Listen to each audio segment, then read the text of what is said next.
21st of June, Michael Martin stands down as Speaker of the House of Commons.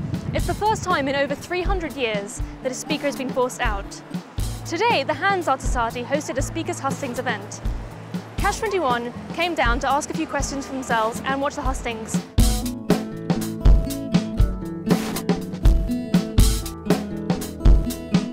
We decided to have this hustings as part of what Fiona says is our central mission, which is to promote understanding of Parliament, and particularly at this time, following the expenses row, at a time when a lot of calls for parliamentary reform, to enable those who are potential candidates in the election for a week's time to set out their views. I don't think it should be up to business managers in this place to constantly be setting the agenda and deciding what topical issues are. It's 2009. We should be doing that through the internet. People should be deciding through polls themselves and telling us what the issues are. Traditionally, the role of the Speaker is actually to preside over parliamentary processes here in Westminster.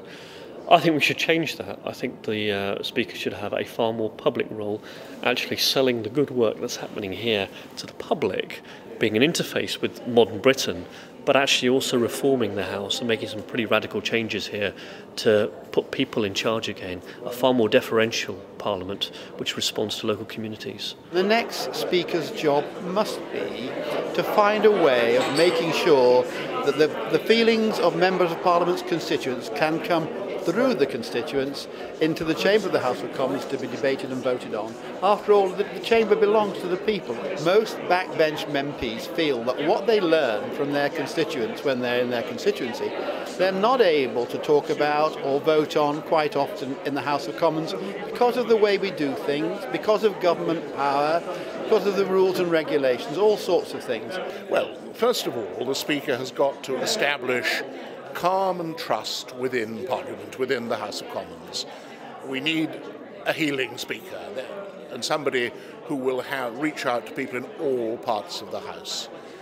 But secondly, there is this role of helping to restore public trust and confidence and to make young people feel that this is a vocation worth following. I would invite in the leaders of the Youth Parliament to come and talk to me about how they saw the best way of interesting young people in the parliamentary process. There's a lot of excitement about the election of a new Speaker. However, a lot of changes are needed to make Parliament more accountable and more democratic. The election of a new Speaker, therefore, is just the first step of many.